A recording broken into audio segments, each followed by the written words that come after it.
What's going on, everybody?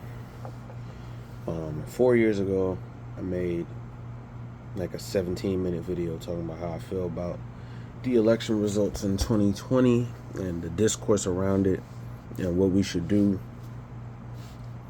moving forward. And, now Trump is president again. And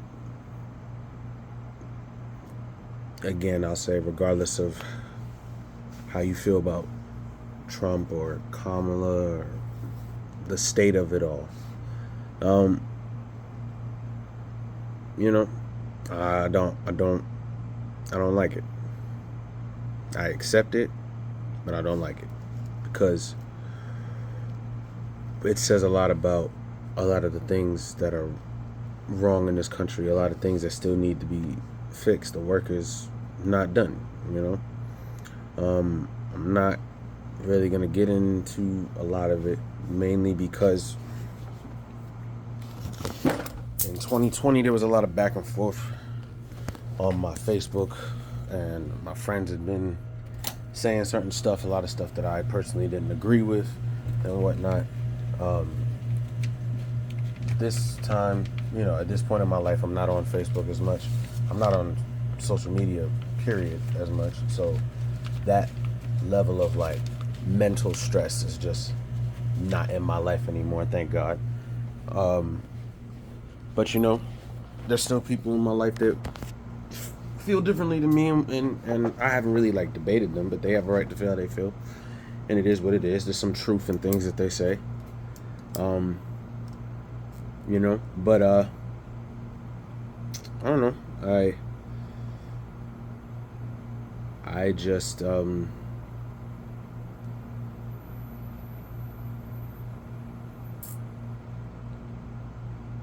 have to just put my faith in the way this country works, and I have to put my faith in the people of this country, and just hope that things don't get worse from here.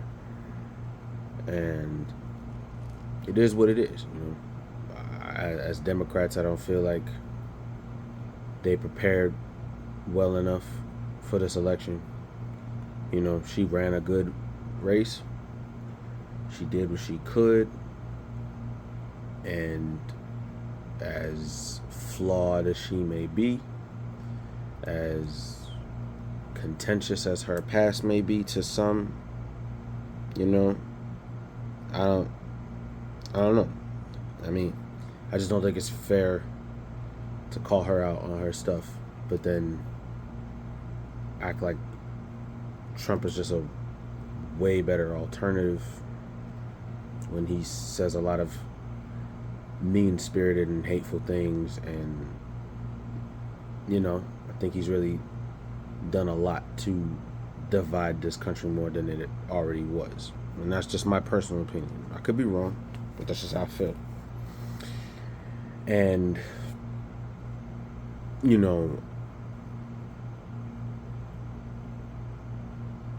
the thing is, the people that support him stood on business and showed out to vote for him. And Kamala was not that person for us. It seemed like it was going to be for a minute. But when I look at it, and, when I think of the journey to get to this point,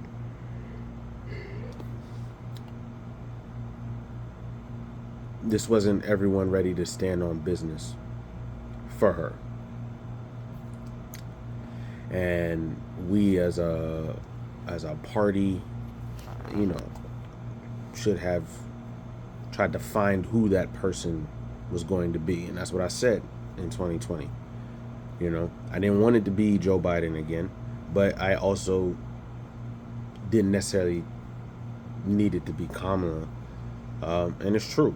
For a long time into the presidency, there were times where I kind of forgot she was even vice president, because her presence just was not known like that. And always felt that was a mistake.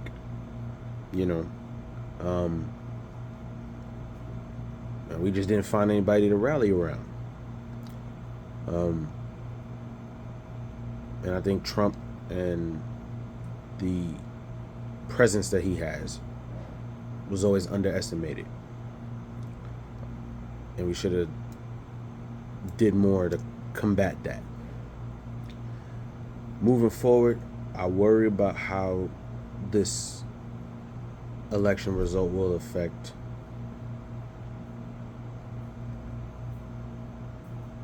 women, people of color, and just families who make less.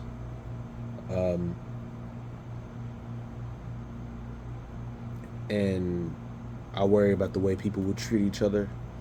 I worry about what will happen as far as police activity. I worry about what will happen as far as like immunity for politicians. You know, we have to see how much of this Project 2025 thing comes to fruition. We have to see what will happen as far as like abortion bans and stuff, and the Department of Justice, Department of Education, how it'll affect healthcare. You know, we have to wait and see. And if you are happy with the results, then I hope you're happy because you truly believe this can make this country better and stronger. And I hope that you're right. I don't necessarily think that, but I hope that you're right, if that's what you believe. If you're happy that he won because he endorses your bigoted, prejudiced, misogynist views on things, classism, ageism, whatever it is,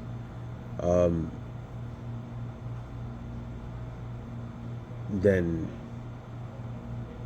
I pray for you, and I just really hope that your heart can change. And if you're unhappy with how this turned out, and you're scared and worried about how this will affect your family, your neighborhood, your children, yourself, I will tell you that there's going to be another day. And I will tell you that to keep praying, to be strong, to organize. Not to make light of this situation, but I'm a Star Wars fan. Star Wars is very much about the shift in power between light and dark and different forces that want to control things in the universe, in the galaxy, whatever. So, if you know Star Wars, and if you're a fan of the series or whatever, if you consider this Revenge of the Sith, then look, it's time to get on our Bad Batch Rebels Andor time, and let's do what we got to do. That's the way I see it. Yeah. And let's just try to make it better. There is a new hope somewhere out there, if that's where you're at with it. So to that I say, just take a breath, take a moment, figure out how you feel, and let's see if we can find some common ground in this country. Let's see if we can find a way forward, and we'll see.